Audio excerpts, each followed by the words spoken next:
दोस्तों, welcome to my channel. मैं पहले रेगुलर वीडियोस बनाता था, लेकिन यूट्यूब के कुछ नॉर्म्स के वजह से मेरी चैनल पे स्ट्राइक आई थी और मैं वीडियो बनाना बंद कर दिया था। लेकिन यूट्यूब ने मेरे चैनल पे स्ट्राइक अभी निकल गई है, क्योंकि वो 3 महीने की स्ट्राइक थी।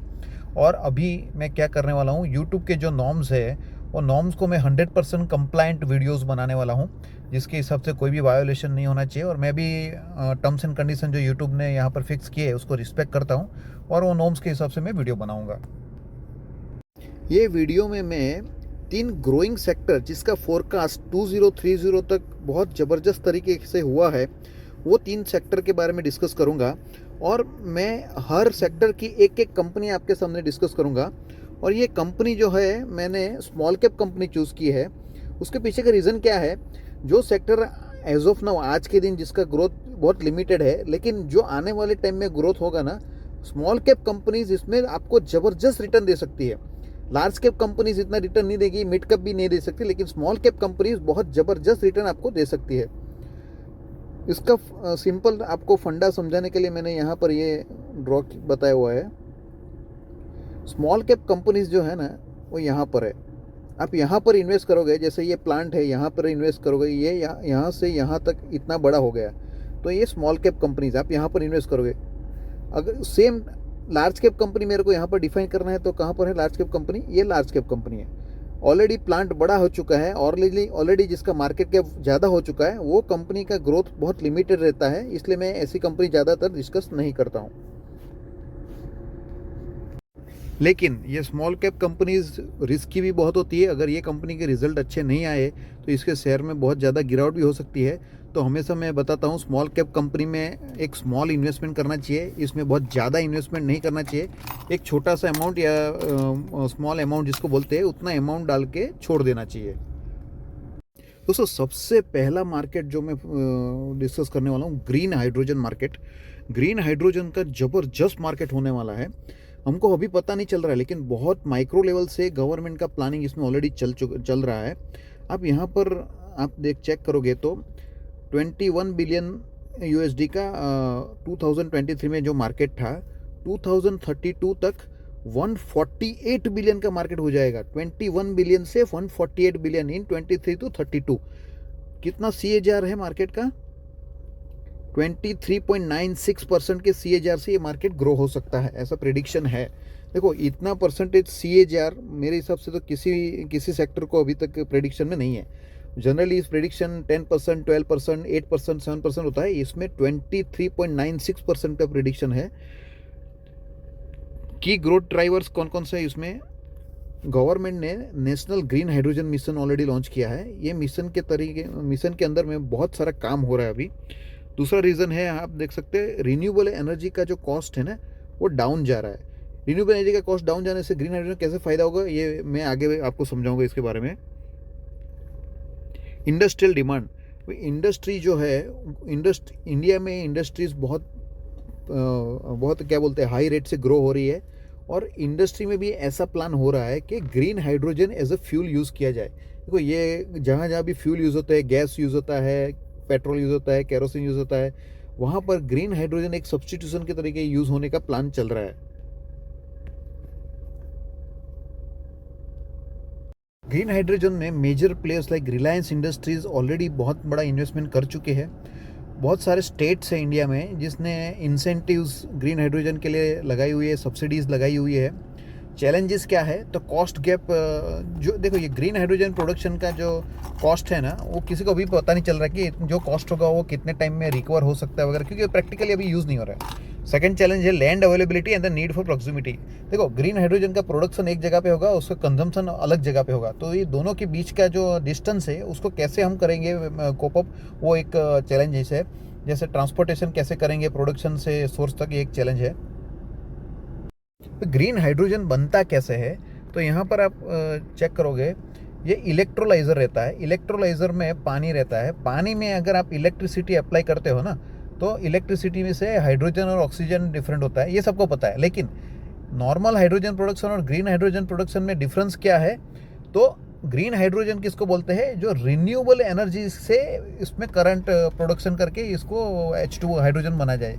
रिन्यूएबल एनर्जी का सोर्स यूज़ करके जो पावर जनरेट होता है, वो पावर से अगर आप हाइड्रोजन बनाते हो, that is called green hydrogen. एक बार ग्रीन हाइड्रोजन बन गया तो उसके बाद आपको उसको टैंक में स्टोर करना पड़ेगा। और आपका जो मैंने जो चैलेंजेस बताया ना, कंजम्पशन कहाँ यूज़ होता है, एविएशन में यूज़ हो सकता है, केमिकल मैन्युफैक्चरिंग इंडस्ट्रीज में यूज़ हो सकता है, शिपिंग में यूज़ हो सकता है। अभी ये जो जगह है ना, ये आपकी कंजम्पशन प्रोडक्शन की जगह से अलग जगह पे है, तो आपको स्टोर करके वहाँ तक ट्रांसफ़र करना एक वन ऑफ द चैलेंज है। बट देखो, पेट्रोल डीजल भी ऐसे ही होता है ना। पेट्रोल और डीजल आप देखोगे तो रिफाइनरी में प्रोड्यूस होता है, रिफाइनरी में प्रोड्यूस होने के बाद वहाँ से पेट्रोल पंप तक तो ट्रांसपोर्ट करना ही पड़ता है ना। तो ये आई थिंक ये सेम चैलेंज हो गया ग्रीन हाइड्रोजन और पेट्रोल के केस में। जो कंपनी ये सेक्टर की मैं डिस्कस करने वाला हूँ, वो कंपनी ऑलराउंडर कंपनी है, यानी उसके मल्टीपल बिजनेस है। वो कंपनी रिन्यूएबल एनर्जी के ईपीसी प्रोजेक्ट्स भी करती है, इलेक्ट्रोलाइज़र भी बनाती है, और आगे का उसका बहुत फ्यूचर प्लान है ज़्यादा कैपेसिटी से इलेक्ट्रोलाइज़र बनाने का। और ये जो पूरा ईपीसी है ना, ग्रीन हाइड्रोजन ईपीसी, यानी ये पूरा सेटअप करना, design, engineering, procurement, supply, installation, testing, commissioning, वो काम भी करती है। यानी ये कंपनी अपने आप में एक ऑलराउंडर कंपनी है। और कंपनी का market cap as of now 2000 crore के आजू बाजू ही है। यानी अगर ये कंपनी चल गई, ये कंपनी ने अच्छा परफॉर्मेंस दिखाया, तो ये 2000 करोड़ से 20,000 मार्केट कैप इजीली 5 ईयर्स में अचीव कर सकती है। देखते हैं कंपनी के बारे में डिटेल में एनालिसिस करते हैं, डिटेल में डिस्कस करते हैं। जो कंपनी में आपके साथ डिस्कस करने वाला कंपनी का नाम है Advait energy transition limited. Company all rounder है। कंपनी के बिजनेस वर्टिकल देखोगे तो पहला पावर ट्रांसमिशन का वर्टिकल है, इसके बारे में हम ज़्यादा डिस्कस नहीं करेंगे क्योंकि हमारा कंसेप्ट है ग्रीन हाइड्रोजन। सेकंड जो कंपनी का वर्टिकल है, न्यू एंड रिन्यूएबल एनर्जी में कंपनी सोलर में ईपीसी करती है, बैटरी एनर्जी स्टोरेज सिस्टम में भी काम करती है। और कंपनी की जो प्रोडक्शन फैसिलिटीज़ है, मेरे को इंटरेस्ट यहाँ पर है, company is expanding there manufacturing facility for 300 megawatt of indigenous electrolyser. ये इलेक्ट्रोलाइजर क्या है, मैंने पहले ही आपको स्क्रीन में बताया। जो ग्रीन हाइड्रोजन अगर आपको प्रोड्यूस करना है तो इलेक्ट्रोलाइजर चाहिए ही चाहिए। कंपनी इलेक्ट्रोलाइजर मैन्युफैक्चरिंग का एक्सपांसन का प्लान लेके चल रही है, जो बहुत पॉजिटिव बात है। ये कंपनी की सब्सिडरीज है, जिसमें एजीपीएल न्यू एंड रिन्यूएबल सब्सिडरी है। ये जो सब्सिडरी है, ये ग्रीन हाइड्रोजन में काम करती है, सोलर में ईपीसी का काम भी करती है। देखो, जैसे मैंने बताया, कंपनी ऑलराउंडर है। ग्रीन हाइड्रोजन के लिए इलेक्ट्रोलाइजर चाहिए, वो तो इसका प्लान है फ्यूचर में। इलेक्ट्रोलाइजर में करंट सप्लाई करने के लिए रिन्यूएबल एनर्जी चाहिए, उसमें भी ये काम कर रही है। ये बाकी उसकी सब्सिडरीज है जो पावर ट्रांसमिशन में काम करती है, टेक्नोलॉजी, देखो ये टेक्नोलॉजीज में काम करती है। फिर ये एक सब्सिडरी जो है एएनजी हाइड्रोजन टेक्नोलॉजीज, ये सब्सिडरी क्या करती है, supplying of hydrogen equipment. Green hydrogen industry में जो जो इक्विपमेंट यूज होने वाले ना, ये इक्विपमेंट सप्लाई करने के लिए भी सब्सिडरी कंपनी ऑलरेडी बनाई हुई है। यहाँ पर कंपनी ने बताया हुआ है, कंपनी ने एक स्पेशल पर्पस व्हीकल, एक सब्सिडरी बनाई है। क्यों बनाई है, तो स्पेशली ग्रीन हाइड्रोजन का काम करने के लिए बनाई हुई है। जो सब्सिडरी क्या करेगी, इलेक्ट्रोलाइजर मैन्युफैक्चरिंग से स्टार्ट करके प्रोजेक्ट कमीशनिंग, उसका ट्रांसफ़र, सब काम करेगी। ऑलरेडी कंपनी ने एक ग्रीन हाइड्रोजन प्लांट बनाया हुआ है, यहाँ पर कंपनी ने बताया हुआ है। India's first operational green hydrogen based microgrid system develop for India, THDC India limited, 300 kilowatt alkaline electrolyser, 70 kilowatt fuel cell technology. उसके अलावा company already 1 megawatt electrolyser plant for KPI green भी बहुत बड़ी कंपनी है रिन्यूएबल एनर्जी में। उसके लिए 1 megawatt electrolyser का प्लांट ऑलरेडी कंपनी ने बनाया हुआ है, जिसमें से एज ऑफ नाउ कितना प्रोडक्शन हो रहा है ग्रीन हाइड्रोजन का, 2000 MTPA हाइड्रोजन प्रोडक्शन ऑलरेडी हो रहा है। तो कहने का मतलब ये है, company already green hydrogen sector में जंप कर चुकी है। यहाँ पर कंपनी ने वापस बताया, इलेक्ट्रोलाइजर मैन्युफैक्चरिंग जो है उसमें 200 मेगावाट तक का PLI स्कीम 1 और 2 में उस पर काम करेगी। फिर company green hydrogen EPC projects में भी काम करेगी, सोलर EPC में भी काम कर रही है company, battery energy storage system में भी कंपनी काम कर रही है। ये इलेक्ट्रोलाइज़र का फ़ोटो भी कंपनी ने बताया हुआ है। ये ग्रीन हाइड्रोजन प्रोड्यूस करने का जो इलेक्ट्रोलाइज़र आता है, ये उसका पिक्चर भी कंपनी ने बताया हुआ है, जो कंपनी बना चुकी है ऑलरेडी। ये कंपनी का ऑर्डर बुक का ग्रोथ बताया हुआ है। FY22 में कंपनी के पास 70 करोड़ के ऑर्डर थे, उसके बाद 162 हुए, 204 हुए, और FY25 में कितना हो गया, 500 करोड़। 70 करोड़ से 500 करोड़ ऑर्डर हो चुका है 22 टू 25 में। 92% CAGR के हिसाब से इसका ऑर्डर बुक ग्रोथ हुआ है। और एज ऑफ नाउ Q1 के बाद कंपनी के Q1 के बाद कितना है ऑर्डर बुक?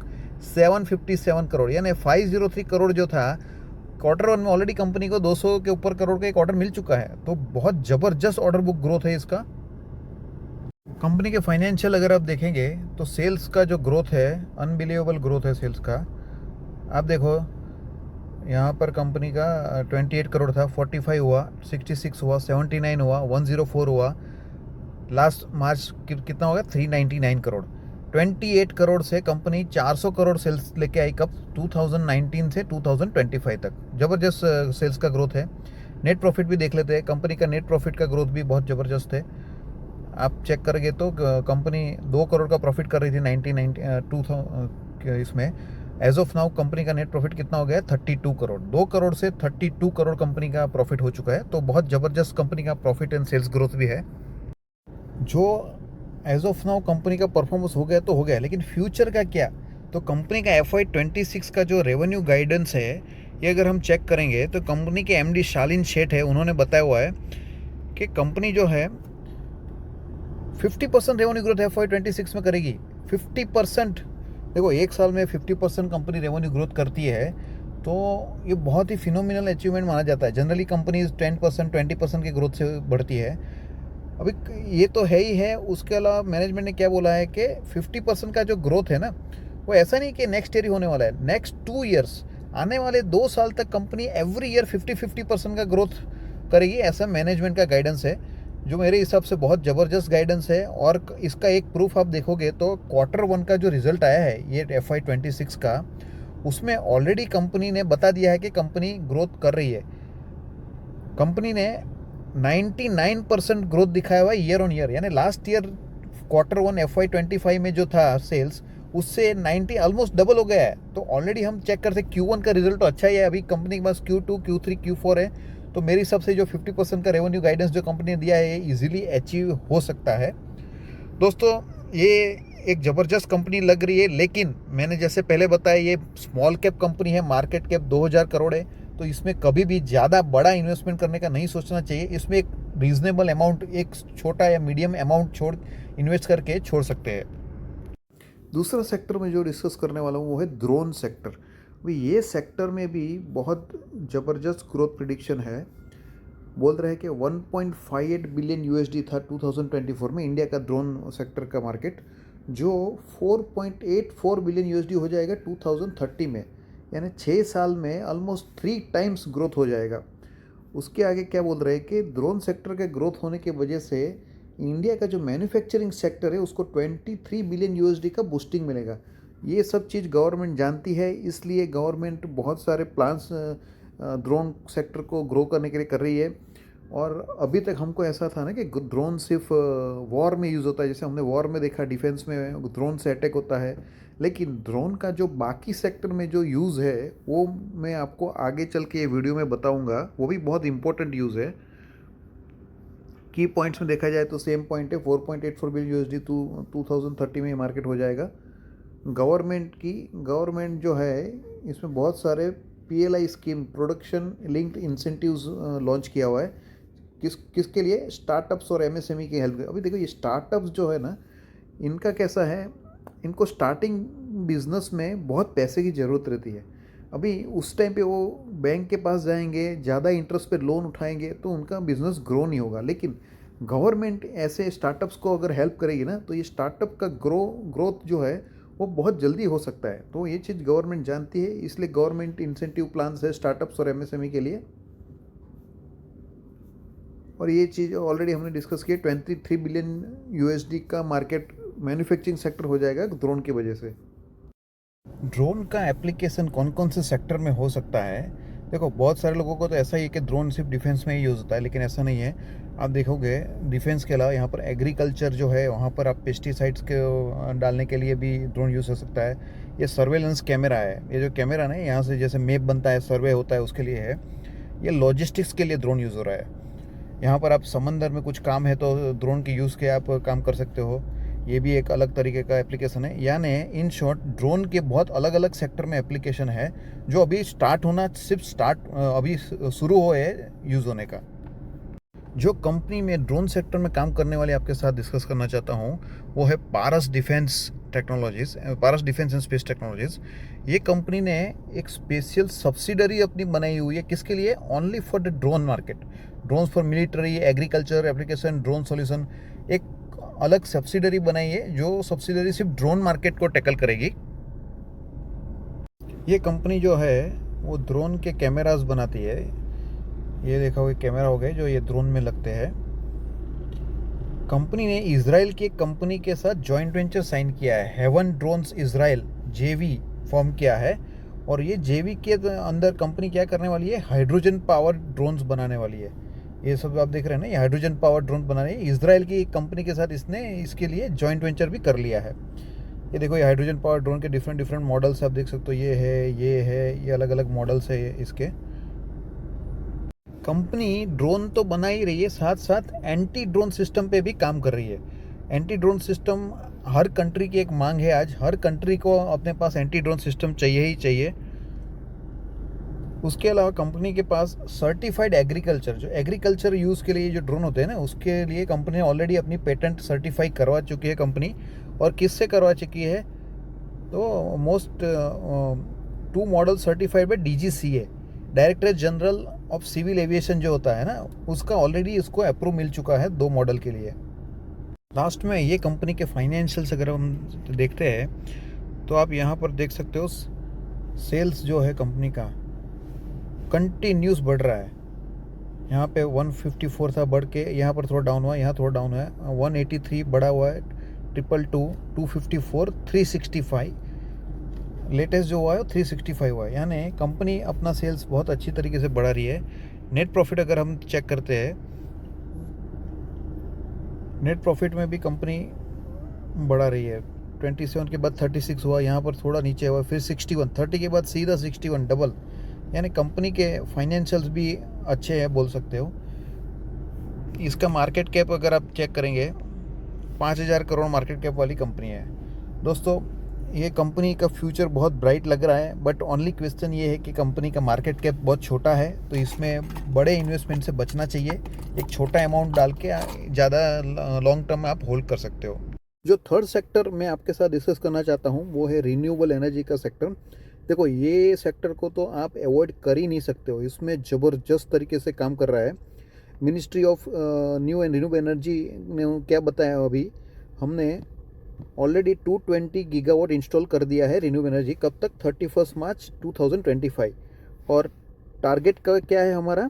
टारगेट जो निकल के आ रहा है 500 गीगावाट बाय 2030। यानी 220 गीगावाट से 500 गीगावाट आने वाले 5 साल में। यानी आने वाले 5 साल में ये सेक्टर 100% से ज़्यादा ग्रो हो सकता है। इन टर्म्स ऑफ $, अगर मार्केट हम डिस्कस करते हैं तो 24 बिलियन USD का मार्केट था 2024 में, जो एक्सपेक्टेड है 2030 में 37 बिलियन का हो जाएगा। यानी ऑलमोस्ट ये सेक्टर का ईयरली 9% के CAGR से ग्रोथ होने वाला है। लेकिन दोस्तों, ये सेक्टर एक श्योर शॉट जैसा है, इसमें बहुत काम हो रहा है। इसमें आप कुछ सेक्टर में प्रेडिक्शन होता है, लेकिन प्रेडिक्शन के हिसाब से अचीवमेंट नहीं आता है। क्यों? क्योंकि उसमें ठीक से प्लानिंग या काम में एग्जीक्यूशन ठीक नहीं होता है। बट ये सेक्टर में मैं 100% श्योर हूँ कि काम हो ही रहा है जिस हिसाब से प्लान किया हुआ है। सेक्टर में जो कंपनी आपके साथ मैं डिस्कस करने वाला हूँ वो है KPI ग्रीन एनर्जी लिमिटेड।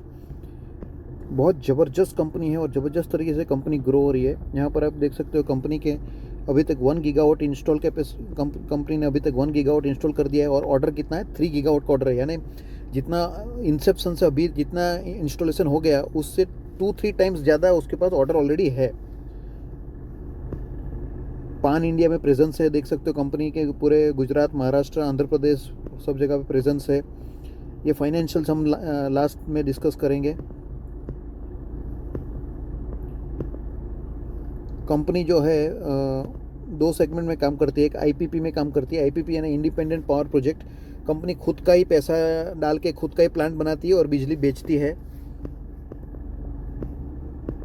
ये जो फ्यूचर ग्रोथ, फ्यूचर सेक्टर में काम करने वाली कंपनी है, बैटरी एनर्जी सर्विसेज में काम कर रही है कंपनी, ऑफशोर में कर रही है। ग्रीन हाइड्रोजन, जो हमारा पहला सेक्टर था ग्रीन हाइड्रोजन, वो सेक्टर में भी ये कंपनी काम कर रही है। फ्लोटिंग सोलर के सेक्टर में भी कंपनी काम कर रही है। ये देखिए कितने कंपनी रोबोट यूज़ करके, ये सोलर पैनल जो होते हैं ना, पहले मैन्युअली क्लीन होता, अभी कंपनी ने रोबोट ले लिया है, रोबोट से कंपनी क्लीन करती है। ये कंपनी के मैनेजमेंट है। सीपी, मैंने आपको आईपीपी के बारे में डिस्कस किया। उसके बाद है सीपीपी। सीपीपी यानी कैप्टिव पावर प्रोड्यूसर। ये ईपीसी बेस पे प्रोजेक्ट डालने के काम को सीपीपी बोलते हैं, यानी क्लाइंट उसको पैसा देगा, उसके हिसाब से वो इंजीनियरिंग करेगी, फिर इंस्टॉलेशन करेगी, प्लांट कमीशनिंग करेंगी, सब करेगी। कंपनी के क्लाइंट आप देखोगे तो जीयूविनएल गुजरात गवर्नमेंट है, ये महाजन को है महाराष्ट्र गवर्नमेंट है, इंडियन एयरफोर्स है, एलएनटी है, टाटा मोटर्स, जाइडस, आदित्य बिरला रिन्यूएबल कोल इंडिया, बहुत बड़े बड़े क्लाइंट, बहुत बड़ी बड़ी कंपनीज हैं इसके क्लाइंट लिस्ट में है।